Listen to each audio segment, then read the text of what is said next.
Hi friends, this is Pani and welcome to my channel. বন্ধুরা, আজকে আমি তোমাদের জন্য কিছু ইম্পর্টেন্ট ওয়ার্ড নিয়ে এসেছি। যে ওয়ার্ডগুলোর ব্যবহার আমাদের জানা দরকার। প্রত্যেক দিন আমরা এই ওয়ার্ডগুলোর ব্যবহার করে থাকি। এগুলোকে বাদ দিয়ে সত্যি ইংরেজি বলাটা অসম্ভব। দেখো, প্রত্যেকটা ওয়ার্ড হলো অ্যাডভার্ব। আজকে যে ওয়ার্ডগুলো তোমরা দেখতে চলেছো সেগুলো প্রত্যেকটা হলো অ্যাডভার্ব। এই অ্যাডভার্ব গুলোকে একবার শিখে নিলে দেখবে সেন্টেন্স তৈরি করতে, ইংরেজি সেন্টেন্স তৈরি করতে অনেকটাই সুবিধা হচ্ছে। খুব সহজেই তোমরা তোমাদের কনভারসেশনে এই অ্যাডভার্ব গুলোকে ব্যবহার করতে পারছো। তো তোমরা বুঝতে পারছো আজকের ভিডিওটা কতটা ইম্পর্টেন্ট। তোমরা কোথাও যাবে না, আমার সাথে ভিডিওটা একদম শেষ পর্যন্ত থাকবে। যারা চ্যানেলে নতুন অর্থাৎ প্রথম আমার ভিডিও দেখছো তারা প্লিজ চ্যানেলটাকে সাবস্ক্রাইব করে নিও, তাহলে যখনই আমি ভিডিও আপলোড করবো তোমরা নোটিফিকেশন পেয়ে যাবে। তো আর দেরি না করে চলো শুরু করা যাক আজকের ভিডিও। সবার আগে আমরা যে ওয়ার্ডটা দেখবো সেটা হলো ফরচুনেটলি। দেখো, ফরচুনেটলির অর্থ হলো ভাগ্যক্রমে বা ভাগ্যবশত। আমরা প্রায় বলে থাকি ভাগ্যক্রমে আমরা সময় মতো সেখানে পৌঁছে গিয়েছিলাম, ভাগ্যক্রমে এটা হয়েছিল। তো এরকম অর্থে আমরা সেন্টেন্সে ফরচুনেটলি ব্যবহার করতে পারি। এক্সাম্পল দেখো, ভাগ্যক্রমে ট্রেনটা সময় মতো পৌঁছেছিল। Fortunately the train arrived on time. Fortunately the train arrived on time. ভাগ্যক্রমে দুর্ঘটনাটিতে কেউ আহত হয়নি। Fortunately, no one was injured in the accident. Fortunately, no one was injured in the accident.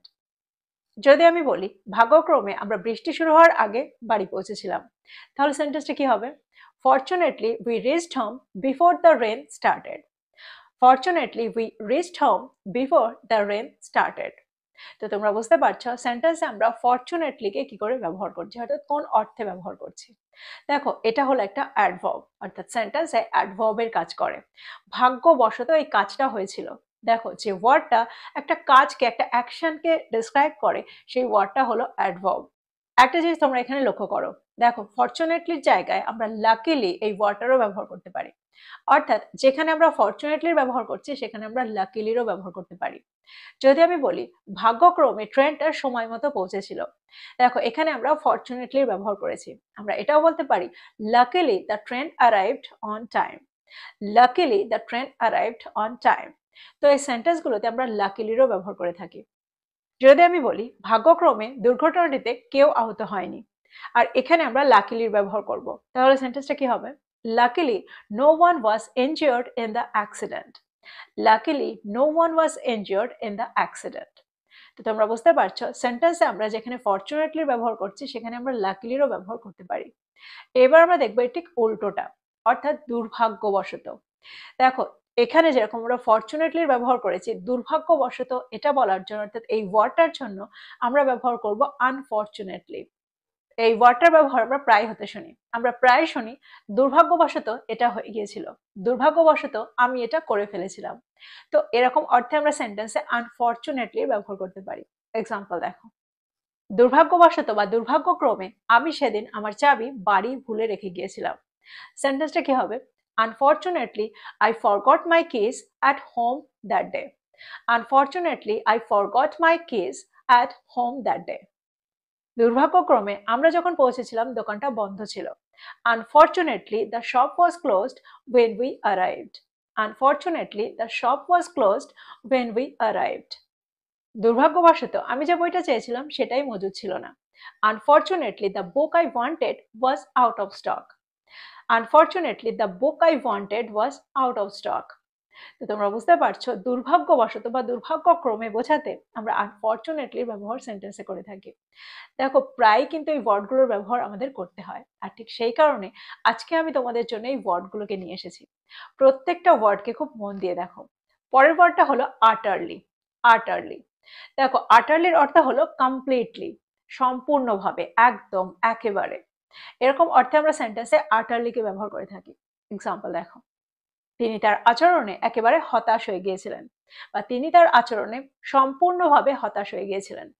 She was utterly disappointed by his behavior.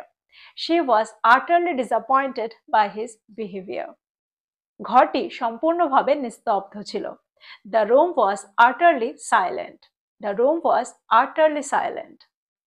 নতুন শহরে তিনি সম্পূর্ণ একা অনুভব করেছিলেন। He felt utterly alone in the new city. He felt utterly alone in the new city.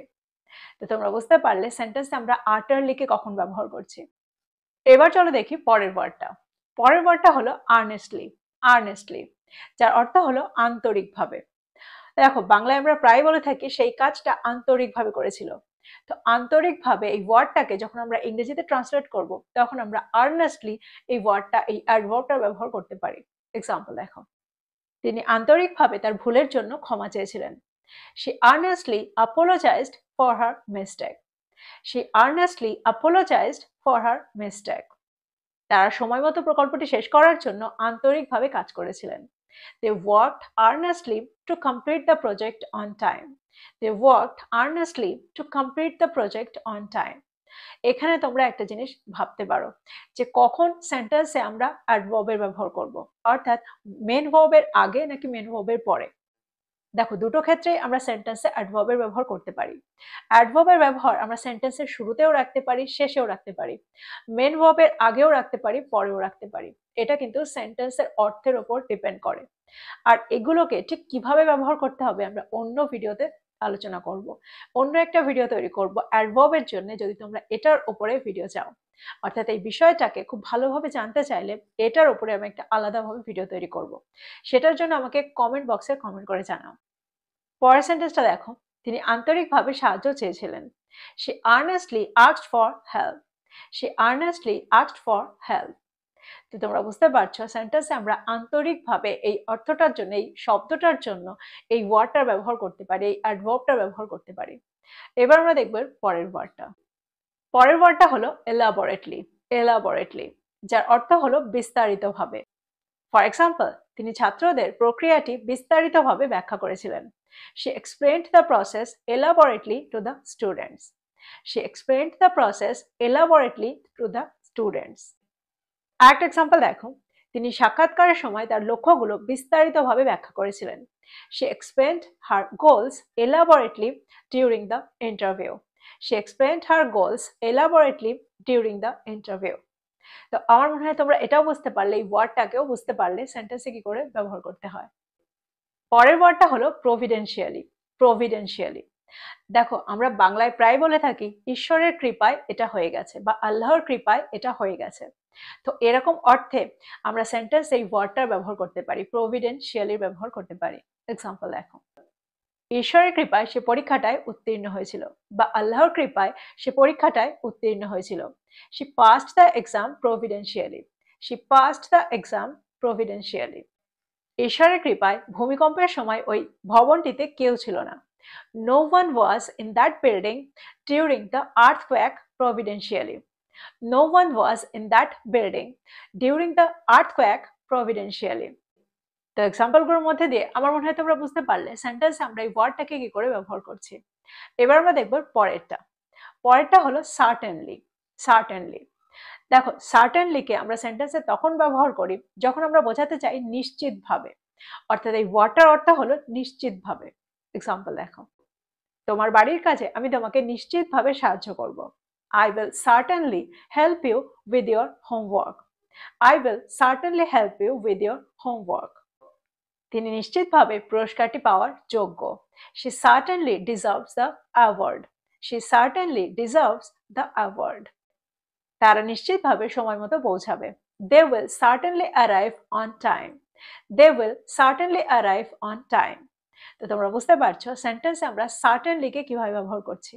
দেখো এখানে আমরা শিওরলিরও ব্যবহার করতে পারি, অর্থাৎ আমরা এটাও বলতে পারি they will surely arrive on time. পরের অ্যাডভার্বটা হলো কনস্ট্যান্টলি। কনস্ট্যান্টলি, দেখো কনস্ট্যান্টলির অর্থ হলো অবিরত, প্রতিনিয়ত, একটানা। এরকম অর্থে আমরা সেন্টেন্সে এই ওয়ার্ডটাকে ব্যবহার করে থাকি। এক্সাম্পল দেখো, তিনি প্রতিনিয়ত তার দক্ষতা বাড়ানোর চেষ্টা করে চলে। He constantly strives to improve his skills. He constantly strives to improve his skills. পরের সেন্টেন্সটা দেখো, ফোনটা অবিরত বেজে চলেছে বা একটানা বেজে চলেছে। The phone is constantly ringing. The phone is constantly ringing. তো তোমরা বুঝতে পারছো সেন্টেন্সে আমরা এই ওয়ার্ডটাকে ঠিক কোন অর্থে ব্যবহার করছি। আমার মনে হয় এই ওয়ার্ডটাকেও তোমরা বুঝতে পারলে। তো এই ছিল কিছু ইম্পর্টেন্ট ওয়ার্ড, এই ছিল কিছু ইম্পর্টেন্ট অ্যাডভার্ব, যে অ্যাডভার্বগুলোকে না জানলে সত্যি ইংরেজি বলা অসম্ভব। দেখো তোমরা এই ওয়ার্ডগুলোকে দেখে নিশ্চয়ই বুঝতে পেরেছো প্রত্যেকটা সময় এই ওয়ার্ডগুলোর ব্যবহার তোমরা হতে শোনো, আর ঠিক সেই কারণে এগুলোর সঠিক ব্যবহার তোমাদের জানা দরকার। প্রত্যেকটা ওয়ার্ডকে নোট ডাউন করো আর এগুলো দিয়ে সেন্টেন্স তৈরি করো আর সেগুলোকে তোমাদের কনভারসেশনে ব্যবহার করো। যত তোমরা এগুলোকে ব্যবহার করবে ততই তোমরা এগুলোর সাথে সরগর হয়ে যাবে। তো এই ছিল আজকের ভিডিও, এই ছিল আজকের টপিক। ভিডিওটা ভালো লাগলে লাইক করতে ভুলে যেও না, বন্ধুদেরকে শেয়ার করো যারা ইংরেজি শিখছে। So this is all about today. I will be back with another video. Till then, take care. Thank you for watching this video. Bye bye.